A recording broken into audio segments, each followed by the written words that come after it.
Olá, pessoal.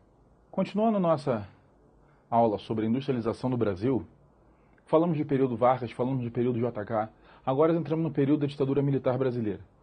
O período da ditadura militar brasileira, ele é dividido em três grandes fases que a gente vai estudar, o chamado milagre econômico, a chamada marcha forçada e a chamada década perdida. E o que acontece? Ela é marcada por um enorme volume de empréstimo, que a gente vai ver a finalidade dele, e uma atuação muito forte do Estado. Lembrando que no Estado ditatorial, a grande força que estava na mão do Estado permitiu também que ele tivesse um pulso muito firme quando a gente tratou de economia. Então, quais foram as intenções do Estado, principalmente no âmbito econômico, que é o que nos compete mais? Ele tentou regular a moeda, ele tentou diminuir o déficit da nossa economia, ele tentou regular o nosso setor financeiro. Então ela chegou com o intuito de realmente organizar a economia brasileira. E ela passou por um período de imenso crescimento econômico e de muito, mas muito otimismo em relação ao Brasil. E esse período, ele foi chamado de milagre econômico. O que foi o milagre econômico? Também chamado por alguns de milagre brasileiro. O que acontece nesse período? O Brasil ele recebe uma quantidade imensa de empréstimo, mas imensa de empréstimos, com juros flutuantes, mas a taxas muito baixas. Então, imagine a situação no Brasil. Você recebe um enorme volume de capital, sendo com um juro muito baixo para você pagar de volta.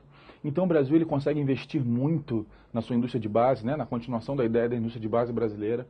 O parque industrial brasileiro cresce, o Estado muito forte na economia, muitos empréstimos, e aí nossa economia vai crescendo, vai gerando uma situação de otimismo. Quando isso começa? Isso começa no ano de 67 para 68.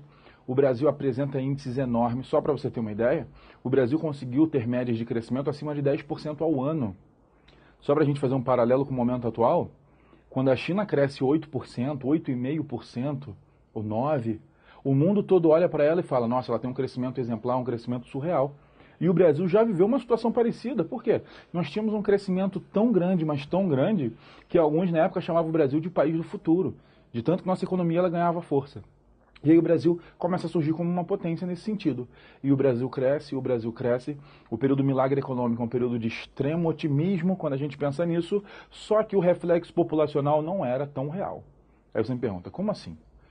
Se você, por um lado, tinha uma indústria que contava com muito capital, com muito empréstimo, do outro lado você tinha uma população que sofria muito. Como assim sofria muito? O período milagre econômico ele tem duas grandes características para você não esquecer. Uma, enorme crescimento econômico e industrial. Outra, uma enorme concentração de renda. Só para você ter uma ideia do que a gente está falando, o super-ministro da época, chamado Delfim Neto, ele tem uma frase célebre que ele fala o seguinte: primeiro é preciso fazer o bolo crescer para depois dividi-lo. O que significa? Significa que a economia ela precisa crescer até um ponto muito, muito maior, além do que já estava crescendo, para que essa renda possa começar a ser distribuída para a população mais pobre. Então, não esqueça esse paralelo. Milagre econômico, forte concentração de renda. Certo? Até a próxima, pessoal.